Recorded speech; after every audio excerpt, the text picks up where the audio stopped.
ہے، وہ تو پکنک پوائنٹ ہے، ٹورسٹ ایریا ہے، جائے دیکھے آئے. لیکن میرے عزیزو یہ بڑے بڑے محلات اپنی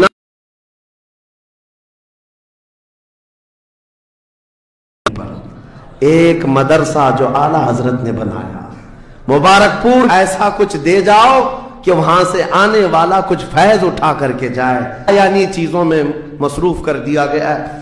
میں اب تو آپ کو پتہ ہی ہوگا، مجھے تو جلسوں والا آدمی بنا دیا گیا، جہاں دیکھو پروگرام جلسے. میں اصل میں جلسوں والا آدمی تھا ہی نہیں. میں فیلڈ ورک کرنا پسند کرتا ہوں، کسی علاقے میں رہ کر کے قرآن کی تفسیر کرنا اور لوگوں کے درمیان رہنا. لیکن مسلسل سفر کا ایک تجربہ میں آپ کو بتا رہا ہوں. ہوں گے یہاں پر بھی بہار بنگال والے، سب ہوں گے، بہار والے، بنگال والے، جھارکھنڈ والے اتنے جلسے کرتے ہیں. 365 دن بھی اگر ان کو تاریخ دی جائے تو بھی کم ہے. ایک اینالائز کرنے والے بہار کے رپورٹر ہیں، انہوں نے رپورٹ لا کر کے ہمارے سامنے بتائی کہ حضرت 2022 میں اسٹیٹ آف بہار میں 4000 جلسے ہوئے. 4000 جلسے. میں ان کا مخالف نہیں ہوں، لیکن ایک فکر آپ کو بتا رہا ہوں. 4000 جلسے، جن میں سے ہر جلسے کا کم سے کم خرچہ 5 لاکھ روپے، اس سے کم خرچہ کرتے نہیں. 6 مہینے چندہ کرتے ہیں، اس کے بعد بڑا جلسہ کرتے ہیں. کیلکولیشن کر کے دیکھا گیا تو سال میں 2000 کروڑ روپے خرچے ہوئے.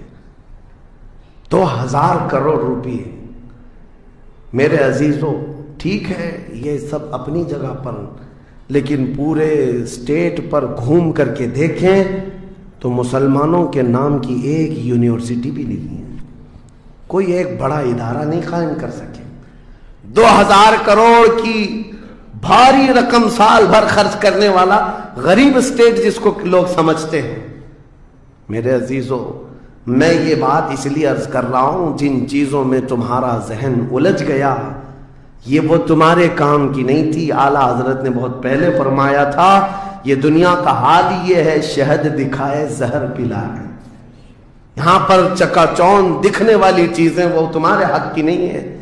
اور ممبئی والے کیا کرتے ہیں؟ وہ تو بہار والے جلسوں میں ہیں. ممبئی والے کھچڑا کمپٹیشن کرتے ہیں. ہاں اس محلے میں 51 دیگ بنی ہے تو ہمارے ہاں 60 دیگ بنے گی، 70 دیگ بنے گی. اور کھاتا کون ہے؟ جو پہلے سے کھائے ہوئے لوگ ہیں. دن بھر 5 ٹائم کھانے والے لوگ ہی کھچڑا کھا رہے ہیں. ثواب تو ان کے لیے تھا اس غریب کو کھلانے پر جس کے گھر میں ایک روٹی ہے تو دوسری روٹی نہیں ہے. کھلانا بالکل ثواب ہے. حدیثوں میں ملتا ہے کھلانے سے بڑھ کر کے ثواب نہیں ہے، پہنانے سے بڑھ کر. سرکار غوث پاک کا یہ فرمان بھی ہے، میں نے ساری نیکیوں کو الٹ پلٹ کر کے دیکھ لیا، رحمان کو 2 نیکیاں سب سے زیادہ پسند ہیں، ایک بھوکوں کو کھلانا، ننگوں کو پہنانا. یہ 2 چیزیں. لیکن یہاں پر کن لوگوں کو کھلایا جا رہا ہے؟ ہم ہی لوگ تو کھاتے ہیں. ہمارے گھر میں بھی کھانا بن رہا تھا، ایک دن سڑک پہ بنا لیا، انٹرٹینمنٹ کر رہے ہیں. اور اس پر آپ یہ نہ سمجھیں کہ میں ان تمام چیزوں کا مخالف ہوں. کرو جتنی حیثیت ہے اتنی کرو، لیکن یہ نہیں ہے کہ ہمارا سارا کا سارا دار و مدار اسی پر ہے. سنیت اسی کا نام نہیں. ہونا تو یہ چاہیے تھا کہ ہمارے پاس ایسا مضبوط قلعہ ہوتا جو ہر زمانے میں میرے مصطفیٰ کی عزت پر پہرا دینے والے سپاہی وہاں پر اللہ کے ولیوں کے آستانوں پر. میرے عزیزو یہ اللہ کے وہ ولی ہیں، نہ تمہارے دروازے کے محتاج ہیں نہ تمہاری چادر کے محتاج. ان کے انتقال کے بعد جو ان کو اللہ نے مقامات دیے وہ تم نہیں پہنچا سکتے. وہ تو اللہ تعالیٰ کے رحمت میں ہے جنہیں اللہ تعالیٰ جنت کے جوڑے پہنا چکا ہو. ماررہ مطہرہ میں حاضر تھا، بڑی خوشی ہوئی. صاحب سجادہ نے بڑھ کر کے یہ اعلان کیا تھا آہیں تو ابا کام کر کے کھانا لاؤں گا. باغیچے کا مالک یہ دیکھتا ہے، وہ پہچانتا نہیں تھا. غصے میں آتے ہی سیدھے حضور پر ہاتھ اٹھا دیا، کہا کہ تمہیں کام نہیں آتا؟ میری رسی توڑ دیا. رسول کریم صلی اللہ تعالی علیہ وسلم نے پلٹ کر کچھ نہیں کہا. وہ رحمت عالم صلی اللہ تعالی علیہ وسلم تھے.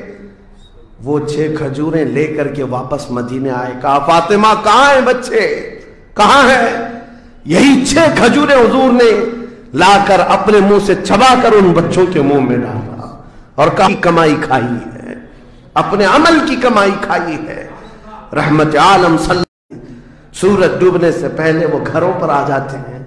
آج تمہارے اخلاق و کردار کسی اور نے لے لی, اڈاپٹ کر لیے, اور تم کو لوگوں کو ایسا چھوڑ دیا گیا بے قائد کے, بے قیادت کے. بہرحال میرے عزیزوں, بدلنا چاہیں تو آج بھی ہم بدل سکتے ہیں. صرف ایک نقطہ ہے بدلنے کے لیے, ایک نقطہ ہے. میری باتیں چھوڑ دو, مقررین کو سنتے ہو سکتا ہے لوگ یہ کہتے ہیں مولانا لوگ ایسا بولتے ہیں ویسا بولتے ہیں, تمہاری فکریں سب اپنی جگہ پر. میرے عزیزوں, میں تو بہت نکما آدمی ہوں, میں تو ایک چھوٹا طالب علم بھی نہیں ہوں, جہالت میرے اندر بھی ہے, لیکن میں آپ کو یہ کہنا چاہتا ہوں اگر دل کے اندر ہلچل مچ سکتی ہے, انقلاب لانے کی فکر آ سکتی ہے, تو ادھر ادھر کی باتیں چھوڑو, آمنہ کے لال کی طرف دیکھو, حضور اکرم صلی اللہ تعالی علیہ وسلم کی طرف تمہارا دل متوجہ ہو گیا تو میں کہتا ہوں تمہاری دھڑکنیں تیز ہو جائیں گی, تم بدل لو گے اپنی زندگی کو, اور اس کے بعد ایک دن آئے گا پھر تم یہ پکار کر کہو گے جو بریلی والے نے کہا تھا, یا رسول اللہ دہن میں زبان تمہارے لیے, بدن میں ہے جان تمہارے لیے, ہم آئے یہاں تمہارے لیے, اٹھے بھی وہاں.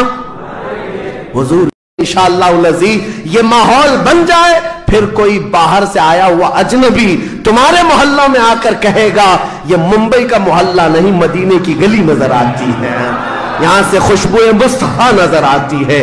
ہماری عورتوں کے اندر, ہماری بچیوں کے اندر پردے کی پابندیاں ہماری تقریروں سے نہیں, حضور کی محبت سے آ سکتی ہے. نوجوانوں کے اندر نشہ سے نفرت تقریروں سے کم, لیکن میرے مصطفیٰ کی محبت سے آ سکتی ہے, کیونکہ حدیثوں میں ہم نے پڑھا ہے وہ مدینے کے لوگ جو 50 سال پرانی شراب پیتے تھے, ایک فرمان مصطفیٰ کیا آیا, انہوں نے اپنے پرانے مٹکے تک توڑ ڈالے, لبوں تک لگی ہوئی شراب کو پٹک دیا کہ اب نہیں, اس لیے کہ مخبر صادق نے فرما دیا ہے, رحمت عالم نے فرما دیا ہے, یہ محبت کا تقاضا تمہیں ہر برائی سے دور لے آئے گا. اسی کو اقبال نے کہا تھا کہ محمد سے وفا تمہیں تو ہم تیرے ہیں, یہ جہاں چیز ہے کیا لوح و قلم تیرے, ہر چیز کا علاج اس میں مضمر ہے, ہر چیز کا علاج اس میں پوشیدہ ہے. سچ کہا کرتے تھے بچپن میں جو شاعر ہم سنتے آتے تھے, ہر درد کی دوا ہے